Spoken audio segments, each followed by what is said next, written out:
Yellow Pikmin in Pikmin 1. For the longest time in the Pikmin community, yellows have unanimously been considered the worst type in the first Pikmin game. But that opinion started to shift a bit once more people started to talk about Pikmin online. One of the first videos I saw expressing the opinion that yellows aren't the worst type in Pikmin 1 was the Amazing Blues Need a Buff video by Psylockhawk, and it's gotten to the point where I see people suggesting that yellows actually might be the most useful type in Pikmin 1, which to me is just a baffling opinion, considering how little I've used yellows over the last 2 decades of replaying Pikmin 1, but when I sat down to think about it, I think I might have been cutting yellows a little bit short, as there's one ability that they have that I've never really used outside of the final boss, and that's using bomb rocks to kill enemies. I think I always ended up avoiding this because whenever I tried to use it as a kid on the GameCube version of Pikmin 1, it ended up being so finicky and ended up in disaster almost every time, to the point where I didn't attempt to use bombs in combat anymore, and instead used my extra bomb rocks on regular walls, or I ended up discarding them by putting the Pikmin in the onion, or getting yellows to participate in their favorite pastime. Oh,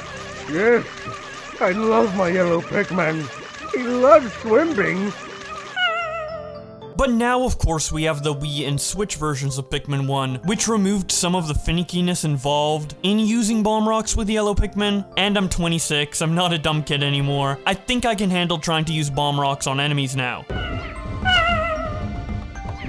Or not. So instead of just playing through the game normally while incorporating some bomb rock combat like a normal person, I decided to test out in depth how useful bomb rocks are for combat in Pikmin 1 by doing an entire playthrough where I tried killing every enemy with a bomb rock, and the results were interesting to say the least. So unlike in Pikmin 4, you can't throw multiple bomb rocks at an enemy at once, because once you command a bomb rock Pikmin to throw their bomb at an enemy by throwing them near it, they will cancel their attack if another bomb Pikmin is thrown near the enemy that they're targeting, resulting in this loop of nothing happening if you try to throw a bunch of bombs at an enemy at once. So the most efficient way to throw multiple bombs at an enemy is to time your Pikmin throws to where the first bomb Pikmin throws their bomb right before the second bomb Pikmin lands, meaning that you're only able to get 2 bomb throws in before the enemy can retaliate. But as long as you have enough distance between yourself and the enemy and you're careful enough, that doesn't really become an issue, making this, in my opinion, the safest way to dispatch of bulb orbs. Because even though rushing them with a bunch of red Pikmin is faster, and in my opinion should be more reliable, for some reason in Pikmin 1, whether or not you one-shot a bulb orb with a bunch of red Pikmin has about a 60% chance of working, whereas the other 40% of the time, they don't take as much damage, wake up, and start feasting on your Pikmin. I don't know if I've just been doing something wrong all these years, but there doesn't really seem to be any rhyme or reason to what will make a bulb orb instantly die versus only take a bit of damage from a group of red Pikmin, leaving bomb rock throwing as the most reliable and safe option to dispatch of them. But preventing a random loss of 5 to 10 Pikmin isn't really worth the time it takes to get the bomb rocks and throw them at the enemy unless you already had some on you for destroying walls. An enemy that is worth getting bomb rocks for, though, are Wollywogs. Yes, arguably one of the most deadly enemies in all of Pikmin can be easily killed with just 2 bomb rock throws. But what if I told you that this isn't even the most useful application of using bomb rocks in combat? As one of the most surprising discoveries I've made while playing through the game by using bomb rocks on every enemy was how well it worked versus the toughest enemy in this game, the Smoky Prog. It's actually insane how easy this boss is if you use bomb rocks. Because the Smoky Prog targets the onions instead of Pikmin themselves, you can just safely throw bomb rock Pikmin at him one at a time until he's dead with 0 risk of losing any Pikmin. So yellow Pikmin are the best way to take out Wollywogs, the Smoky Prog, and the final boss Emperor Ballblacks, as well as being a good safe alternative for killing enemies like bulb orbs and sheer grubs. So with all this in mind, the opinion that yellows could be the most useful in Pikmin 1 not only holds weight, but might actually be true, right? Well, not exactly.